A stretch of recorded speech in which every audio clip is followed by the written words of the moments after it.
The rain pounded against my umbrella like tiny bullets. Each drop was a reminder of how miserable this day had become. My shoes were cheap leather flats I'd bought on clearance. They were soaked through, squishing with every step I took down the darkening street. October in Boston was unforgiving. It's especially true when your shift at the hospital cafeteria runs late, and your bus has already left without you.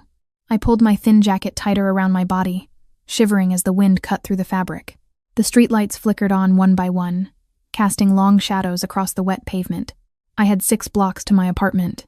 6 long, cold blocks before I could peel off these damp clothes and sink into a hot bath. That is, if the building's ancient water heater decided to cooperate tonight. That's when I heard it. A small, hiccuping sob was coming from the narrow alley between the pharmacy and the closed-down bakery. I almost walked past.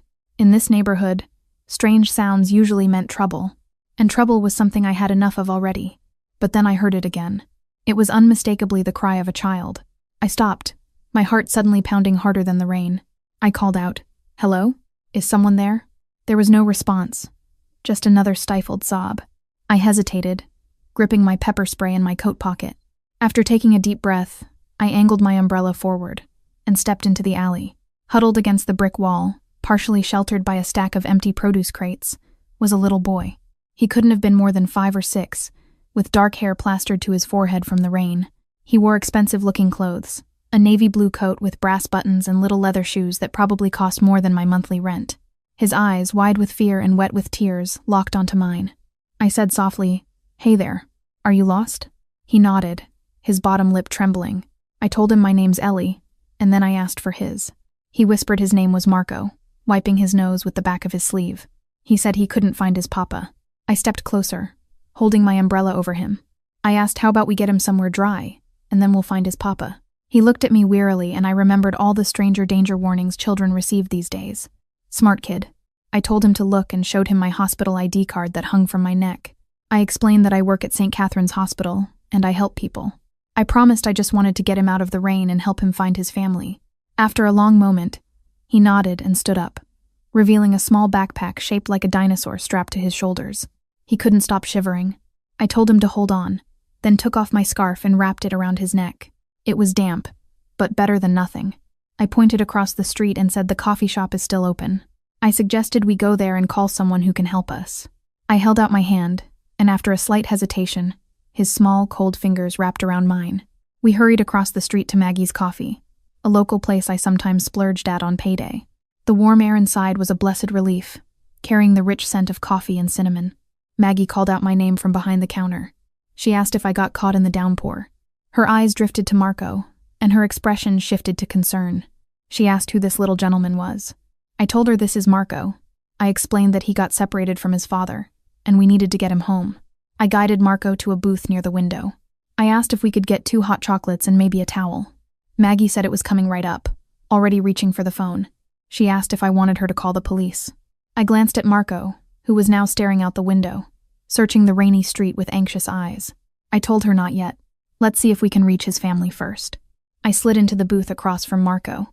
I asked if he knew his papa's phone number. He shook his head, looking down at his hands. He said his Uncle Nico has his papa's number.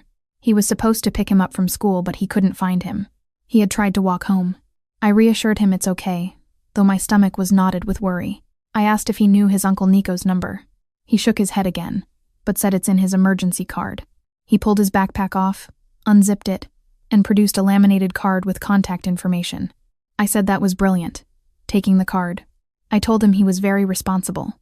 The card listed Nicholas Russo as the emergency contact with a phone number. At the top was Marco's full name, Marco Salvatore Russo. Below that were the words medical conditions, none, and parent guardian, Dante Russo. Something about that name tickled at the back of my mind, but I couldn't place it. I pulled out my cell phone and dialed the number listed for Nicholas Russo.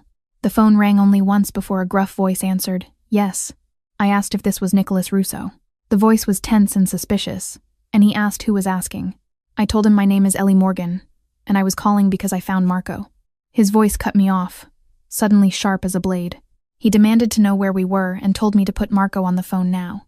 I blinked at the hostility, but handed the phone to Marco, telling him it was his Uncle Nico. Marco took the phone, his small face crumpling. He told his uncle he got lost. He said yes, then no, he's okay. He said a lady found him, and they were at a coffee shop. He looked around, confused about the location. I told him we're at Maggie's Coffee on Hartford Street. Marco repeated the information, then listened for a moment before handing the phone back to me. I said hello. Nicholas Russo commanded me to stay exactly where we were. He said not to move and not to call anyone else. He told me they'd be there in 10 minutes. I started to say wait, but the line had already gone dead. Maggie arrived with our hot chocolates and a clean dish towel. She asked if everything was okay. I told her I think so, helping Marco dry his hair with the towel. I explained his uncle was coming to get him. I watched as Marco wrapped his small hands around the mug of hot chocolate, blowing on it carefully before taking a sip. A smudge of whipped cream landed on his nose, and I couldn't help but smile. I asked if it was good. He nodded, a ghost of a smile appearing on his lips. He said his papa doesn't let him have sweets often. I told him that after the adventure he'd had today, he deserved it. I took a sip of my own hot chocolate. I asked him what grade he was in. He replied first grade, and seemed to relax a little. He told me he goes to St. Bernardet's Academy. I raised my eyebrows. St. Bernardet's was one of the most exclusive private schools in the city. I told him that was impressive, and asked if he liked it there. He said it was okay, but the other kids don't talk to him much. He looked down at his mug. I said I was sorry to hear that. Sometimes it takes a while to make friends. He shrugged, a surprisingly adult gesture for such a small child. He said his papa says he doesn't need friends because he has family. Before I could respond to that concerning statement, the bell above the coffee shop door jingled, and a blast of cold air swept in. 2 men entered, both wearing dark suits despite the weather. The first was tall and broad-shouldered with close-cropped dark hair and a scar that ran from his ear to his jawline. The second was slimmer and younger, with the same dark hair as Marco. Marco cried out, "Uncle Nico!" He jumped down from the booth and ran to the younger man, who knelt and enveloped him in a tight hug. Nicholas Russo said, "Marco, thank God." His voice was thick with relief. He pulled back, holding the boy at arm's length, scanning him for injuries. He asked if he was hurt, if anyone had touched him. Marco said he was okay. He said Miss Ellie found him and bought him hot chocolate. Nicholas Russo's eyes flicked up to meet mine, and I felt a chill that had nothing to do with my damp clothes. His gaze was calculating, assessing me as if I were a potential threat rather than someone who had helped a lost child. He stood, keeping one hand firmly on Marco's shoulder. He thanked me for finding his nephew. I said of course, anyone would have done the same. He said flatly, no, they wouldn't have. The larger man remained by the door, his hand inside his jacket, his eyes constantly scanning the coffee shop and the street outside. Only 3 other customers were in the shop, all of them suddenly very interested in their laptops or phones. Nicholas told Marco they should go, that his father was worried sick. At the mention of his father, Marco's face paled slightly. He asked if his papa was angry. Nicholas's expression softened. He said, "Not at you, Piccolo. Never at you." The larger man by the door spoke quietly into what I now realized was a concealed earpiece. "Area secure," bringing the package out now. I thought, package? They were talking about a child like he was some sort of valuable cargo. Nicholas pulled a thick envelope from his jacket and placed it on the table. He said it was for my trouble. I stared at the envelope, then back at him. I told him that's not necessary, really. He insisted I take it, his tone making it clear this wasn't a suggestion. He said his brother would want to thank me personally. Then he told me to give him my phone. I asked, "Excuse me?" He repeated himself, extending his hand. He said he needed my contact information. Reluctantly, I handed him my ancient smartphone. He typed something into it, then handed it back. He said I'd be hearing from them. Marco tugged at his uncle's sleeve. He asked if Miss Ellie could come with them, because she's nice and she's all wet from the rain. Nicholas looked at me again, this time more thoroughly, taking in my soaked uniform, my worn jacket, and the dark circles under my eyes that no amount of concealer could hide. I suddenly felt self-conscious under his scrutiny. He said to Marco, "Another time, perhaps," though his eyes remained fixed on me. He said Miss Ellie probably has somewhere to be. I began to say that actually, I was just heading home. My shift had ended. Nicholas cut me off. He said, "Then we won't keep you." He turned to Marco and told him to say thank you to Miss Ellie. Marco stepped forward, his small face serious. He said, "Thank you for finding me, Miss Ellie, and for the hot chocolate." I smiled at him and said, "You're welcome, Marco. Take care of yourself." Nicholas nodded once in my direction, then guided Marco toward the door. The larger man moved ahead of them to check the street before they exited. Just before they left, Marco turned and waved at me. I waved back, watching through the rain-streaked window as they climbed into a sleek black SUV with tinted windows. Another identical vehicle pulled up behind the first and they drove away in tandem. Maggie asked, coming over to collect the mugs, if they were friends of mine. I said hardly, still staring at the envelope on the table. It was just a lost kid and his very intense uncle. She nodded at the envelope and asked if I was going to open it. I hesitated, then picked it up. It was heavier than I expected. I peeked inside and almost dropped it when I saw the contents. It was a thick stack of $100 bills. I whispered, "Jesus Christ," and quickly closed the envelope. Maggie leaned closer and asked what it was. I said it was money, my voice barely audible. A lot of it. She asked how much. I didn't know, and I wasn't about to count it in the middle of the coffee shop. I just said it was too much. Way too much for just helping a kid find his family. She asked what I was going to do with it. I tucked the envelope into my bag, my mind racing. I told her I don't know. I'll give it back, I guess, if they contact me. The memory of Nicholas Russo's cold, assessing eyes flashed through my mind. Something told me I would be hearing from them again, whether I wanted to or not. Maggie patted my shoulder and said I should go home and get dry, that I was shivering. I nodded, gathering my things. As I stepped back out into the rain, I realized my umbrella was still in the booth. I went back to retrieve it, and that's when I noticed Marco had left his dinosaur backpack behind. Damn, I muttered, picking it up. It was surprisingly heavy for a child's bag. Maggie offered to call them. I quickly said no, remembering Nicholas's warning not to call anyone else. I told her I had the uncle's number and would contact them. I zipped up my jacket, clutching both the backpack and my umbrella, and stepped back into the rain. The entire 6-block walk home, I couldn't shake the feeling of being watched. Twice I turned around, certain I would find someone following me, but the rainy street behind me was empty each time. By the time I reached my 3rd-floor walk-up, I was drenched and exhausted. I locked the door behind me, sliding the chain into place before collapsing onto my worn sofa. I pulled out my phone, staring at the new contact Nicholas Russo had added. It was Dante Russo with a phone number. Dante Russo. The name tugged at my memory again, stronger this time. Where had I heard it before? I set Marco's backpack on the coffee table and unzipped it, looking for any identification that might help me return it. Inside were a few school books, a water bottle, a small toy car, and a folded piece of paper. Curiosity got the better of me, and I opened the paper. It was a child's drawing of 3 figures. A small boy holding hands with a tall man in a dark suit and a woman with yellow hair and a big smile. Across the top in wobbly 1st-grade handwriting were the words, "My family." I stared at the drawing, a lump forming in my throat. The woman looked nothing like me. I had brown hair, not blonde, but something about the hopeful imagination of a child who'd lost his mother made my heart ache. As I refolded the drawing and tucked it back into the backpack, my phone buzzed with a text message from the number Nicholas had entered. The text read, "Miss Morgan, I understand you have my son's backpack. A car will come for you tomorrow at 7 p.m. It was signed Dante Russo. It wasn't a request, just a command. I typed back that I could drop it off somewhere if that's more convenient. 3 dots appeared, then disappeared, then appeared again before the reply came through. 7 p.m. Be ready. I set the phone down, my hands suddenly trembling. Why was I so unsettled? They were just people who wanted their child's backpack returned. Wealthy people, judging by their clothes and cars, but people nonetheless. Then it hit me why the name Dante Russo had sounded familiar. 6 months ago, there had been a shooting outside a restaurant in the North End. 3 men were killed, reportedly members of an organized crime family. The newspaper had mentioned a rival boss, someone the police suspected but could never touch. Dante Russo, the most feared Mafia boss in Boston, and I had just helped his son. Sleep eluded me that night. I tossed and turned, my mind replaying the events at the coffee shop, trying to convince myself I was overreacting. Maybe it was a different Dante Russo. Maybe the newspaper reports had been sensationalized. Maybe I had nothing to worry about. But the envelope of cash sitting on my kitchen counter suggested otherwise. In the morning light, I'd finally gathered the courage to count it. $10,000 in crisp $100 bills.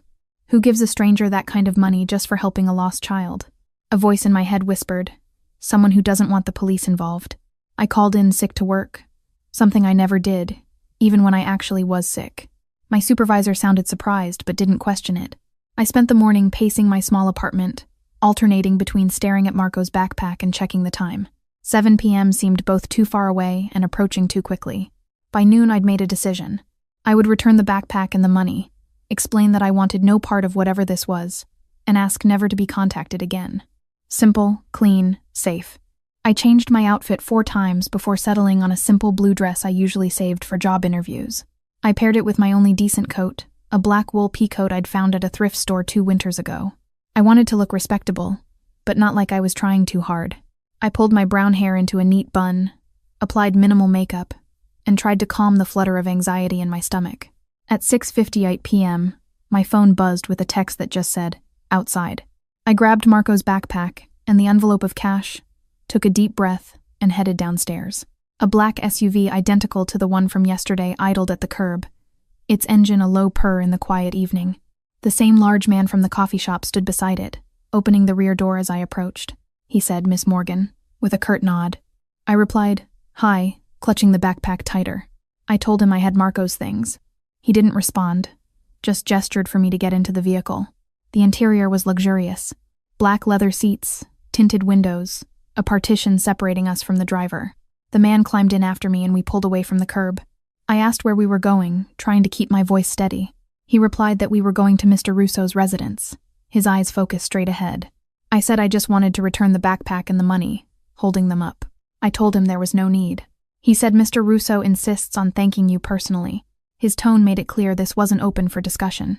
I fell silent, watching through the darkened windows as we left my modest neighborhood behind and headed toward the affluent suburbs north of the city. The knot in my stomach tightened with every mile. After about 30 minutes, we turned onto a private road lined with old oak trees.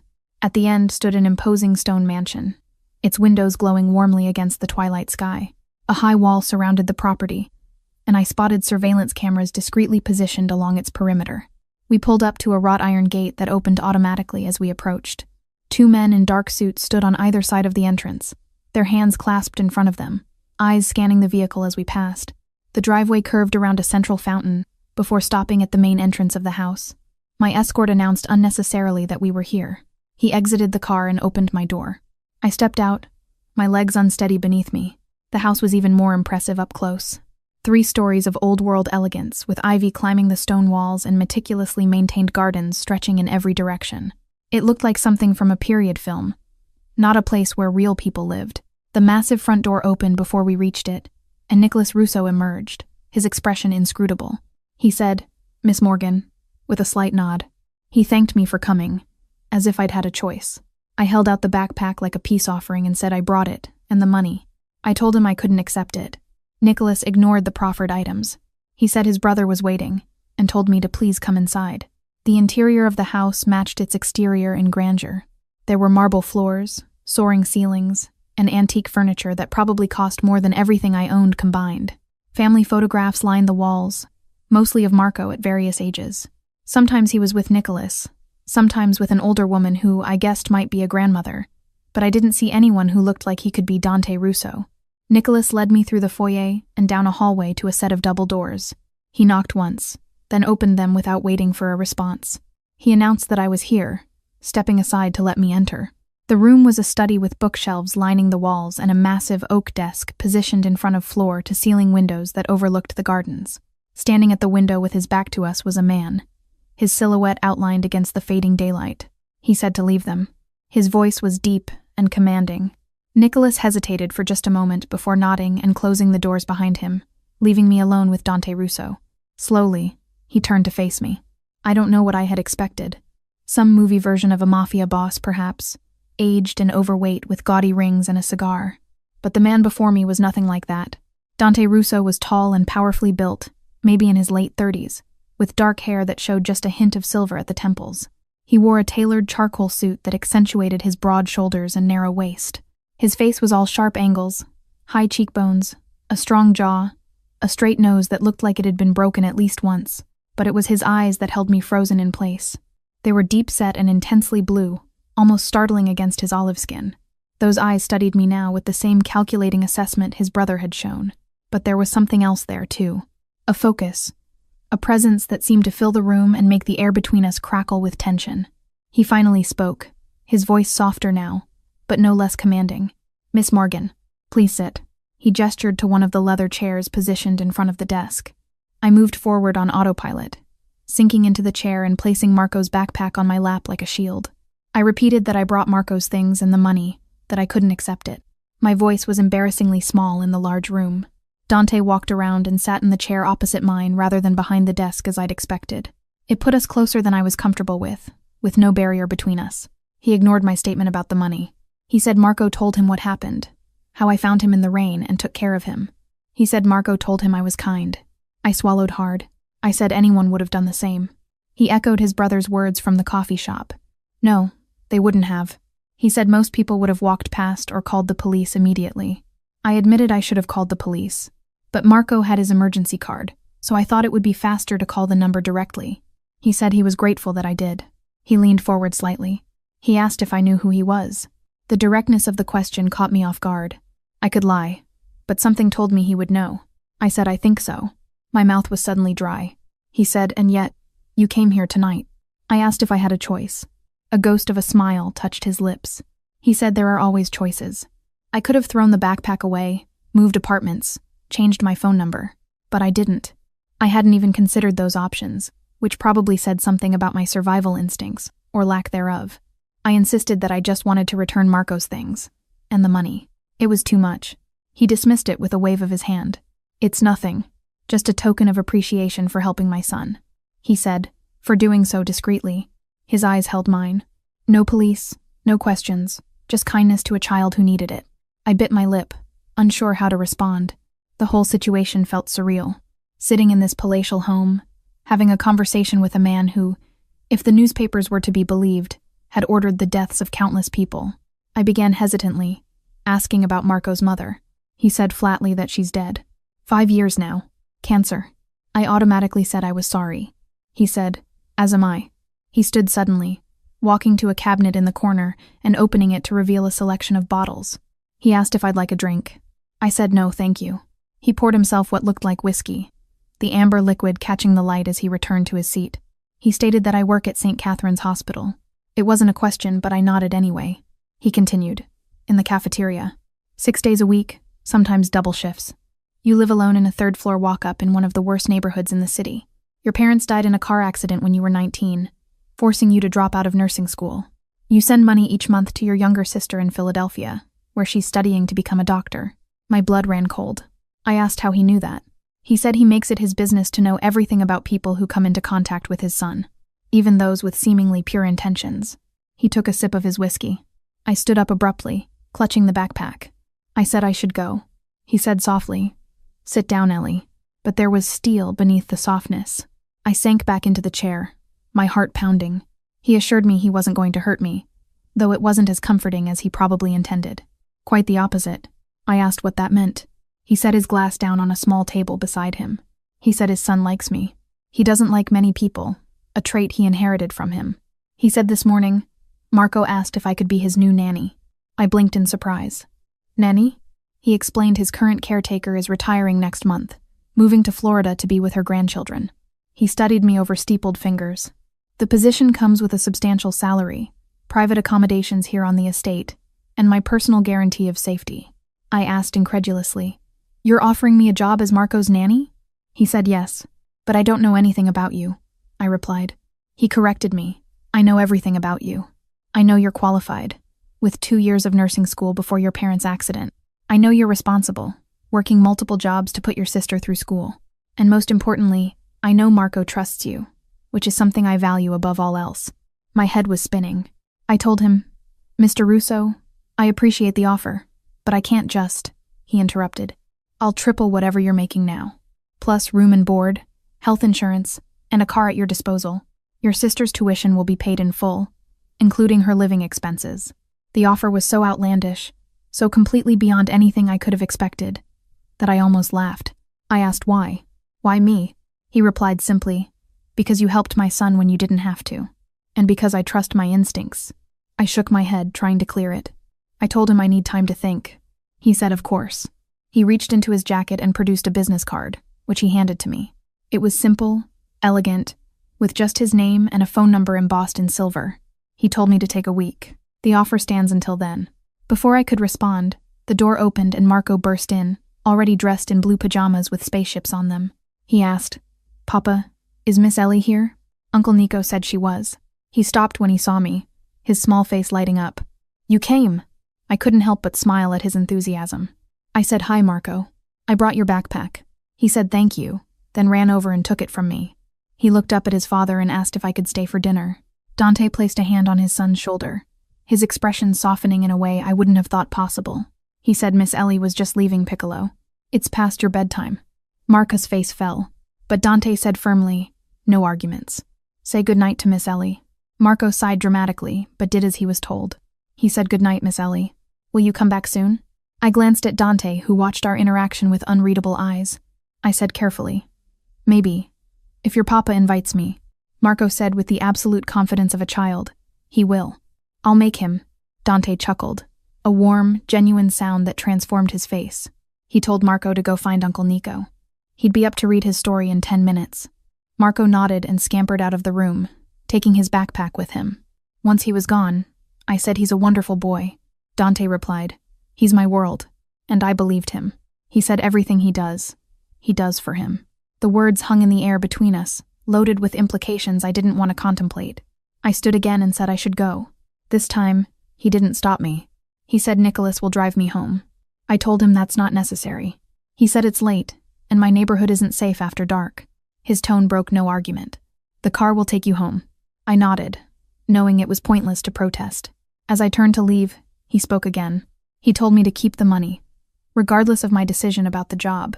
I looked back at him, this enigmatic, dangerous man who seemed to command the very air around him. I asked why he was being so generous to a stranger. His blue eyes held mine for a long moment. He said, because in my world, Ellie Morgan, loyalty and kindness are rare commodities.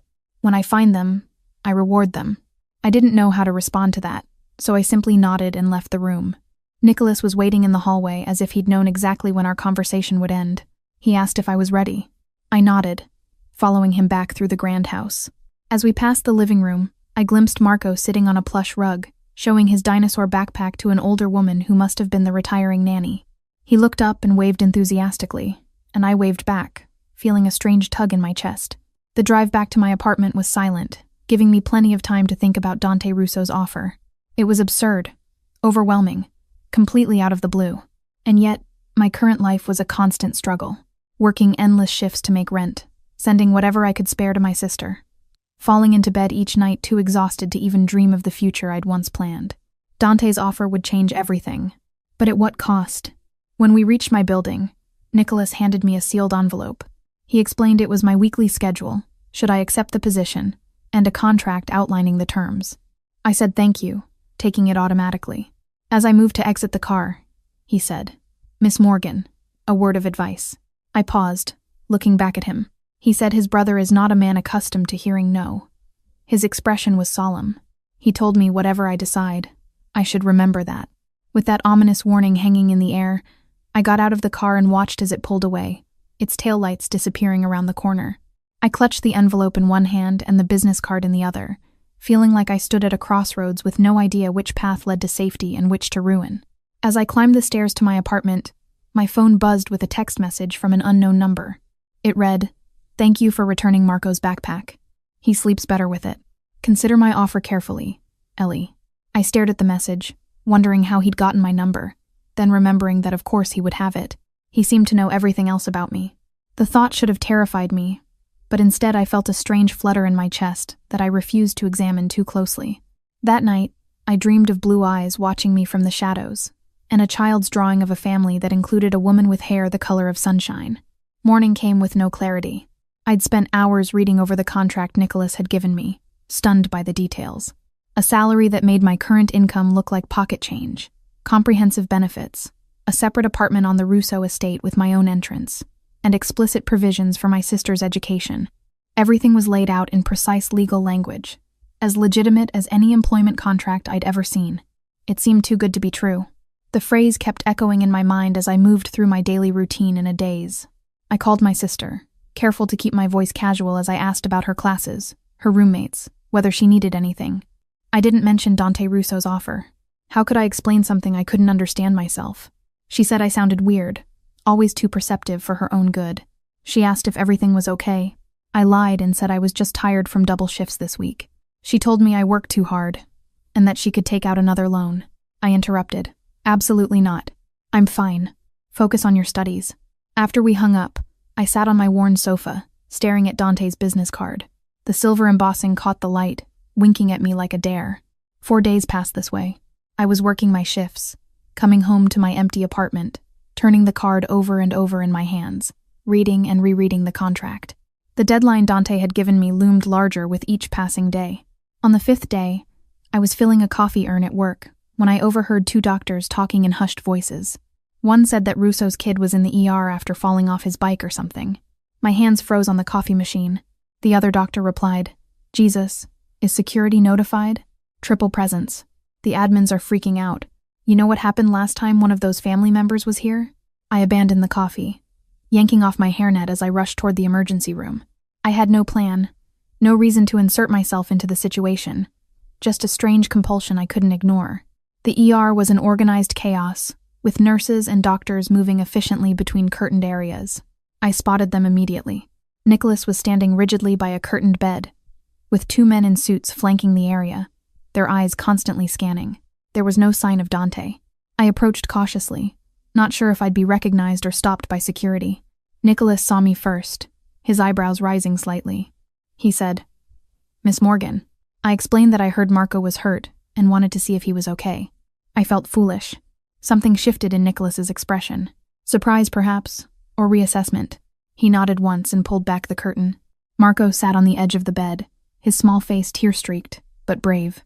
His right arm was in a temporary splint, and a doctor was examining a scrape on his knee. His face lit up when he saw me, momentarily forgetting his pain. "Miss Ellie." I moved to his side and said I work here in the cafeteria and heard he had an accident. He said he fell off his bike and that his papa says he has to be more careful. I asked where his father was, glancing around. Nicholas answered tersely that he was in a business meeting, but he's on his way. The doctor finished examining Marco's knee and straightened up. She assured Nicholas it was just a greenstick fracture. She said they'll get him in a proper cast and he'll be good as new in about 6 weeks. Nicholas nodded, his phone constantly vibrating in his hand with incoming messages. He quickly answered. Marco suddenly asked if Miss Ellie could stay with him while they put on his cast. Nicholas looked at me, then back at his nephew. He said if she wants to. All eyes turned to me, and I found myself nodding. Of course, I'll stay. The relief on Marco's face made my heart twist. I sat beside him, carefully, taking his uninjured hand in mine. As the doctor explained the casting process, Nicholas stepped outside the curtain to take a call, his voice low and urgent. Marco whispered to me, "Will it hurt?" I assured him it wouldn't, and told him he gets to pick what color he wants. His eyes widened. "Really? Any color?" I confirmed. "Any color they have." He decided instantly. "Green, like a dinosaur." I smiled, squeezing his hand.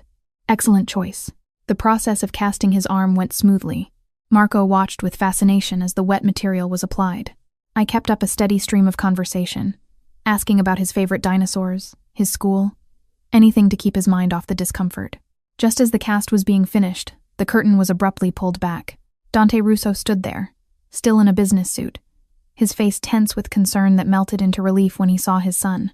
Marco called out, "Papa!" He held up his green cast proudly. "Look, like a dinosaur!" Dante moved to his side in 2 long strides, kneeling to examine the cast and his son's face. He asked if he was in pain.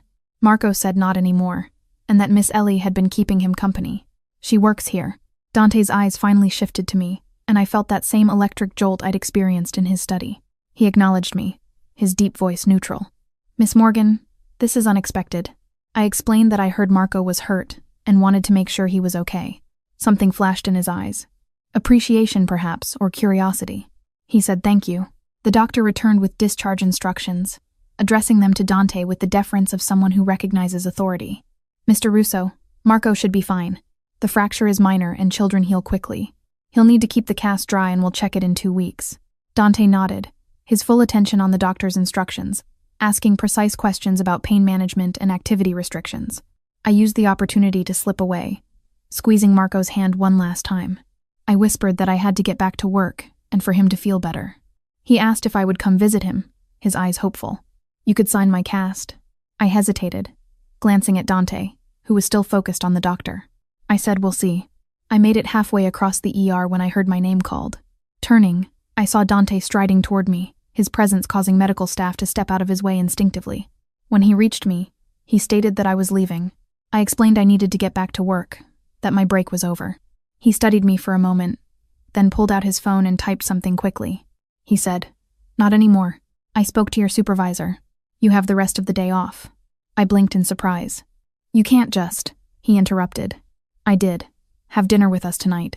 Marco would like it. And we need to discuss your decision about the position. It wasn't a request. I should have been annoyed at his presumption, but instead I found myself nodding. All right. He said the car will pick you up at 6. He turned to leave, then paused. Thank you for staying with him. Before I could respond, he was gone, returning to his son's side with the single-minded focus I was beginning to recognize as his defining trait. The car arrived precisely at 6. This time I was led through a different entrance to the mansion into a warm kitchen where Marco sat at a large island, carefully coloring with his left hand. He exclaimed when he saw me, Miss Ellie, you came. Look at all the signatures on my cast. I examined the green plaster, already covered with names. I said it was very impressive. He said proudly that Papa signed it first, pointing to an elegant DR near his wrist. He told me I could sign it too, and to use the gold marker because it's special. I took the offered marker and carefully wrote Ellie with a small heart beside it. Marco beamed. He suddenly asked if I was going to be his new nanny. He said his papa said I might be. I glanced around, but Dante was nowhere to be seen. I told him I was still thinking about it. Marco pleaded, please say yes. Mrs. Abernathy is nice, but she's old and doesn't know about dinosaurs. You could help me with my homework and read me stories. The naked hope in his voice made my chest ache. Before I could respond, the kitchen door opened and Dante entered, now dressed in dark jeans and a charcoal sweater that somehow made him look even more imposing than his business suit. He instructed Marco to go wash up for dinner. The boy slid off his stool, careful of his cast. He told his papa not to let Miss Ellie leave. A ghost of a smile touched Dante's lips. I won't. Once Marco had left, Dante turned to me and asked if I wanted wine. I said please. He poured 2 glasses of red wine from a bottle that probably cost more than my monthly rent and handed one to me. He said Marco seems attached to me already. I took a sip, the rich flavor coating my tongue. I told him Marco's a sweet boy. Dante's blue eyes held mine. He said he's persistent, like his father.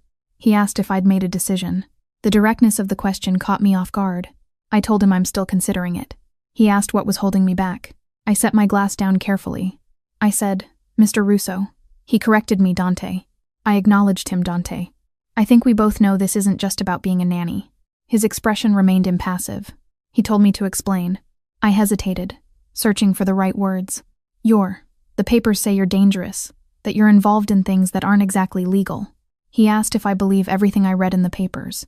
I said I believe he wouldn't offer a complete stranger a job paying 3 times the market rate without expecting something in return. A smile curved his lips, but didn't reach his eyes. Perceptive. I pressed, so what is it? What do you really want from me? He took a step closer, close enough that I could smell his cologne. It was something expensive and subtle. He said he wants exactly what he said. Someone to care for his son, to be present in his life in a way he sometimes cannot be. I asked if that was it. He confirmed. That's it. He took another sip of his wine. My world is complicated, Ellie. I won't pretend otherwise. But Marco's world doesn't have to be. He deserves normality, stability, someone who sees him for the child he is, not for who his father is. The raw honesty in his voice surprised me. I asked if he thought I could provide that. He said he knew I could. His certainty was unnerving. I've watched you with him. You don't see the Russo heir. You see a little boy who likes dinosaurs and needs his backpack to sleep. I couldn't argue with that. When I looked at Marco, I saw a child desperate for connection, for someone to simply be present without agenda or fear. I began cautiously. If I say yes, I would need guarantees. He told me to name them. I mentioned my safety. And my sister's. He said dismissively that those were already covered in the contract. He asked what else. I said firmly, boundaries. I won't be involved in anything illegal. My job is to care for Marco. Nothing more. He nodded slowly. Acceptable. Anything else? I said if I ever feel Marco is in danger, I leave with no repercussions. Something flickered in his eyes. Respect, perhaps. He said Marco's safety is his primary concern as well. But his voice dropped lower. Understand this, Ellie. Once you're part of our lives, certain protections extend to you. But certain risks do as well. I can mitigate those risks, but I cannot eliminate them entirely. It was the most honest statement he'd made. A clear acknowledgement of the world I would be stepping into. Before I could respond, Marco returned, his face freshly washed, his good arm clutching a dinosaur book. He asked if we could eat now, because he was starving. Dante's expression softened instantly. Yes, piccolo. Dinner is ready. Dinner was a surprisingly normal affair. We ate in a smaller dining room rather than the formal one I'd glimpsed on my first visit. Marco chattered about school, his friends, or lack thereof, and his extensive dinosaur knowledge. Dante listened attentively, asking questions that showed genuine interest in his son's passions. I watched their interaction, struck by the transformation in Dante when he focused on Marco. The hard edges softened, the calculating gaze warmed, and glimpses of genuine tenderness broke through his carefully maintained facade. Marco said suddenly, jerking me from my observations. "Miss Ellie, will you read me a bedtime story tonight? Papa always does the voices wrong." Dante protested mildly. "I do not." Marco insisted. "You make all the Trexes sound the same. Miss Ellie would do it better." Dante raised an eyebrow at me. "Apparently, your dinosaur voice skills are being called upon." I couldn't help but smile. I said I'd be happy to read to Marco, if his father didn't mind. Marco turned pleading eyes to his father. "Please, Papa." Dante nodded, his expression unreadable. "Of course." After dinner, Marco led me upstairs to his bedroom. It was a spacious room decorated with dinosaur posters, bookshelves overflowing with children's books, and a large bed shaped like a triceratops. He carefully selected 3 books, arranging them in the order he wanted them read. He patted the edge of his bed and said his papa always sits here. I took the indicated spot, and Marco snuggled beside me, mindful of his cast. I began reading the first book, doing my best to give each dinosaur a distinctive voice. Marco giggled at my attempts, occasionally correcting my pronunciation of the more complex dinosaur names. Halfway through the second book, I glanced up to find Dante leaning against the doorframe, watching us with an expression I couldn't decipher. It was something between longing and satisfaction. Our eyes met briefly before he nodded and slipped away. By the third book, Marco's eyelids were drooping. I finished the story softly, closing the book as his breathing deepened into sleep. Carefully, I tucked the blanket around him and tiptoed from the room. Dante was waiting in the hallway. I confirmed that he was asleep, out like a light. Dante said he normally fights bedtime with the determination of a seasoned negotiator. The corner of his mouth lifted slightly. "You have a gift." I demurred, "Just beginner's luck." He offered me a nightcap, gesturing toward the stairs. I hesitated, glancing at my watch. It was already past 9. He added, "One drink, then Nicholas will drive you home." I nodded, following him down to his study. The room felt different in the evening. Warmer, less intimidating, with soft lamps casting golden light across the bookshelves. He poured 2 glasses of amber liquid and handed one to me. He raised his glass slightly and said, "To new beginnings." I touched my glass to his, but didn't echo the toast, taking a small sip instead. The whiskey burned pleasantly down my throat. He stated, "You've made a decision," watching me over the rim of his glass. It wasn't a question, but I nodded anyway. "Yes." I took a deep breath. "I'll take the position under the conditions we discussed." Something like triumph flashed in his eyes before his expression returned to its usual inscrutability. He asked when I could start. I told him I needed to give 2 weeks' notice at the hospital. He shook his head. 1 week. I'll compensate the hospital for any inconvenience." I wanted to argue, but knew it would be pointless. "Fine. 1 week," he said. "Excellent." He moved to his desk, opening a drawer and retrieving a small box. "This is for you." I took it hesitantly. Inside was a sleek smartphone, much newer than my ancient model. He explained it was for secure communications, and all their numbers were programmed in. The security team could track it in case of emergency. The implications of needing such a device sent a chill down my spine. But I nodded, slipping it into my pocket. Dante said there was something else I should know, his voice taking on a more serious tone. It was about Marco's mother, Sophia. I tensed, unsure where this was going. I remembered I had asked if she died of cancer. He confirmed she did. He set his glass down, his expression hardening. "What I didn't tell you is that her family blames me for her death." I asked why they would blame him for cancer. He said they believed the stress of being married to him exacerbated her condition, that he prevented her from seeking treatment abroad. His jaw tightened. "It's not true, but grief seldom follows logic." I waited, sensing there was more to this story. He said Sophia's family, the Calibris, were once allies. Now they are. He paused, searching for the right word. "Adversaries. They've made threats against Marco." My blood ran cold. "Threats," he said dismissively. "Nothing they would act on. They know the consequences would be severe. But it's why Marco's security is so extensive. Why he doesn't have many friends. Why his previous nanny lived on the estate. And now you're telling me this because," he said, "because you need to understand what you're agreeing to." His blue eyes locked with mine. "Marco's safety is paramount. Always. If you ever feel something is wrong, If you ever suspect someone is watching him or showing unusual interest, you contact me or Nicholas immediately." I nodded.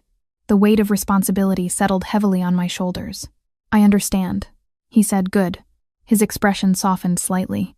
"Marco trusts you." I'm beginning to as well. The admission seemed to cost him something, as though trust was a currency he rarely spent. I promised I won't let you down, surprising myself with how much I meant it. He studied me and agreed. "No, I don't believe you will." The week passed in a blur of preparations. I gave notice at the hospital, packed my meager belongings, and said goodbye to the few friends I'd made in Boston. Nicholas arranged for movers to transport my things to the estate, though there wasn't much worth taking. I used part of the money Dante had given me, which I'd finally accepted after much internal debate, to buy new clothes more suitable for my new position. Nothing extravagant, but better quality than I'd been able to afford before. The night before I was to move to the estate, I called my sister. She exclaimed when I told her about the new job, "Ellie, this is crazy. You don't know these people." I insisted it's a good opportunity. The pay is amazing, and they're covering your tuition. She argued she didn't need some stranger paying her tuition. "Something about this feels wrong." I said it's just a nanny position for a sweet little boy who needs someone stable in his life. She asked about his father, what he's like. I hesitated, unsure how to describe Dante Russo in a way that wouldn't alarm her further. "He's intense, but he loves his son." "Intense how? Is he single? Is he hitting on you?" I protested.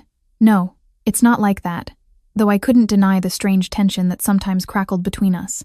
"It's strictly professional." She was silent for a moment.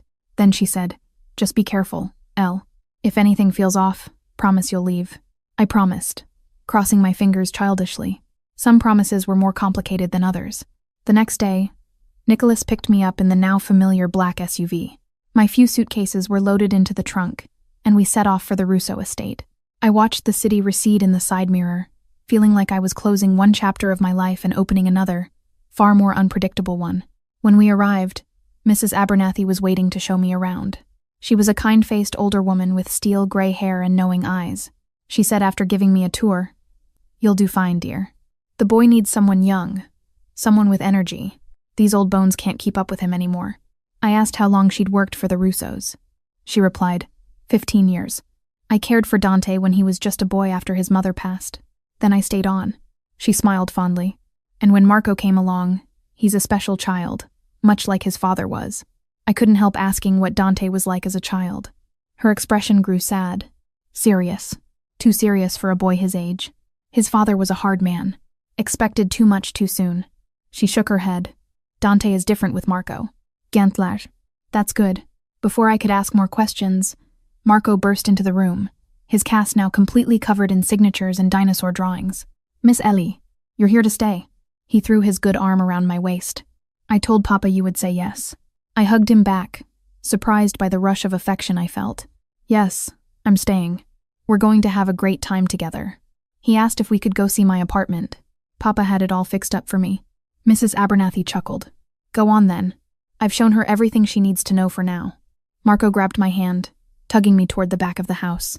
We exited through a rear door and followed a stone path that wound through immaculately landscaped gardens to a small cottage nestled among flowering trees. I was stunned by the charming exterior and asked if this was all for me. Marco explained that Papa said I needed my own space. He pushed open the front door without knocking. The interior was even more surprising.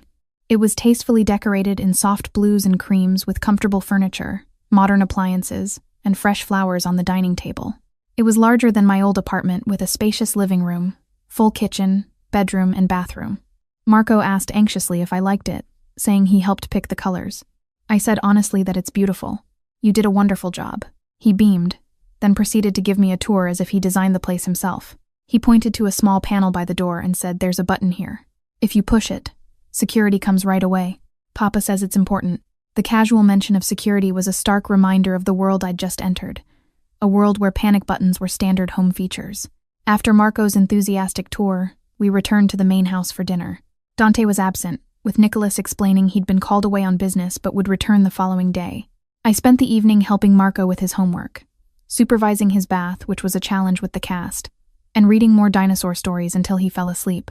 The routine felt surprisingly natural, as if I'd been doing it for years rather than hours. Later, as I settled into my new cottage, The reality of my situation finally hit me. I'd left my old life behind to work for a man the newspapers called a criminal, caring for his son in a house protected by armed guards. I'd either made the worst decision of my life or the best, and I had no idea which. My new phone buzzed with a text message. "Nicholas tells me you're settling in well. Marco is happy. Thank you, Ellie." I stared at the message, trying to decipher the man behind the words. Dante Russo remained an enigma, dangerous yet protective, cold yet capable of surprising warmth where his son was concerned. What had I gotten myself into? Days turned into weeks, and gradually the Russo estate became home. My routine centered around Marco, waking him for school, helping with homework, accompanying him to appointments and activities. The little boy with the dinosaur backpack had firmly wedged himself into my heart. His resilience and enthusiasm were infectious. Dante remained an elusive presence. He kept irregular hours, sometimes absent for days on business trips, other times working from his home office late into the night. When he was present, he devoted his full attention to Marco, helping with homework, teaching him to play chess, and listening with genuine interest to his dinosaur facts. These glimpses of tender fatherhood contrasted sharply with the cold calculation I sometimes caught in his eyes when he received phone calls or when his associates visited. I learned to navigate the complex ecosystem of the Russo household. Nicholas, I discovered, was more than Dante's brother and right-hand man. He was Marco's fiercely protective uncle, who spoiled him with presents but enforced discipline when needed. The security team maintained a constant, discreet presence. They were rotating shifts of serious men who nevertheless slipped Marco candies when they thought no one was looking. The household staff treated me with cautious respect, warming up only after it became clear I wasn't putting on airs about my position. And then there was Dante himself. Our interactions were mostly brief, professional updates about Marco's progress or needs. Yet occasionally I'd catch him watching me with an intensity that made my pulse quicken. Sometimes he'd join Marco and me for dinner when his schedule allowed. Those evenings revealed glimpses of the man behind the formidable facade. His dry humor, his extensive knowledge of literature and history, his passionate opinions about everything from politics to pasta. One rainy Saturday, about a month after I'd moved in, Marco was at a supervised playdate with the son of one of Dante's associates. It was a rare social opportunity that had been thoroughly vetted by security. I was enjoying the quiet in my cottage reading a novel when a knock at my door startled me. Dante stood on my doorstep, raindrops glistening in his dark hair. He rarely visited my cottage, preferring to summon me to the main house when needed. I asked immediately if everything was okay, my mind jumping to Marco. "He's fine," Dante assured me, stepping inside when I moved back. I just spoke with his security detail. I relaxed slightly. "Oh, good." He glanced around my living room, taking in the scattered books, the half-empty tea mug, the soft throw blanket rumpled on the couch. "You've made it your own." I asked if that was okay. A slight smile touched his lips. "It's your home, Ellie. That's the point." He seemed different today, less guarded, more human somehow. He wore casual clothes, dark jeans, and a gray sweater that softened his usually intimidating presence. I offered him some tea, unsure why he was here. He said he'd prefer coffee if I had it. I nodded, moving to the kitchen while he continued to survey my living space. He paused to examine the framed photo of my sister and me that sat on the bookshelf. As I prepared the coffee, he said that Marco talks about me constantly. "He's quite attached to you already." I admitted the feeling was mutual, handing him a steaming mug. "He's an amazing kid." Dante took a sip of coffee, his blue eyes meeting mine over the rim. "Thanks to you, he's happier than I've seen him in years. You have a gift with him." I said it's easy to care about Marco. His expression darkened momentarily. Not everyone finds it so. His mother's family hasn't attempted to see him since the funeral. Their hatred for me apparently extends to my 6-year-old son. The bitterness in his voice was palpable. I'd learned bits and pieces about Sophia from Mrs. Abernathy before she left. She'd been beautiful, gentle, from a powerful family that had once been aligned with the Russos. I said softly that I was sorry. "That must be hard for both of you." He shrugged, a gesture meant to appear casual, but failing to mask the tension in his shoulders. "Marco barely remembers her now. Sometimes I think that's a mercy." I asked, "And you? Do you still miss her?" The question was too personal, crossing the careful boundaries we'd established. I regretted it immediately. Dante was quiet for a long moment, staring out the rain-streaked window. He finally said, "I miss what she represented. Normality. The possibility of a life outside of." He gestured vaguely, encompassing the estate, the security, the world he'd built. I asked if that was what he wanted. Normality. His eyes returned to mine, sharp and assessing. "What I want is irrelevant. This is the life I've chosen." Or perhaps the life that chose me. I asked about Marco. Did he choose this life? No, Dante admitted, his voice softening, which is why your presence is so important. You give him a connection to that other world, the normal one. I nodded, understanding my role more clearly now. I was a bridge between worlds for Marco, and perhaps in some small way, for Dante too. He said abruptly that he should go, setting down his half-empty mug. I have calls to make before Marco returns. Of course. He moved toward the door but paused before opening it. He said there's a charity gala next weekend for the Children's Hospital. He's expected to attend and make a donation. I waited, unsure where this was going. He continued, I'd like you to accompany me. With Marco. He'll be more comfortable with you there, and it would be beneficial for you to be seen as part of the family in public. Part of the family. The phrase sent an unexpected warmth through me. I said I'd be happy to come for Marco's sake. He nodded once, decisive. Good. Nicholas will arrange appropriate attire for you both. Before I could protest that I could dress myself, thank you very much.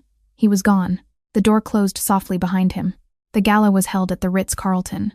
The ballroom was transformed into a winter wonderland theme, despite it being barely autumn. Marco looked adorable in his first tuxedo, proudly showing off his cast, now decorated with dinosaur stickers, to anyone who would look. I felt self-conscious in the midnight blue gown Nicholas had sent over. It was a designer piece that fit as if it had been made for me, which it probably had been. Dante murmured as he helped me from the car. You look beautiful. His hand was warm against the small of my back.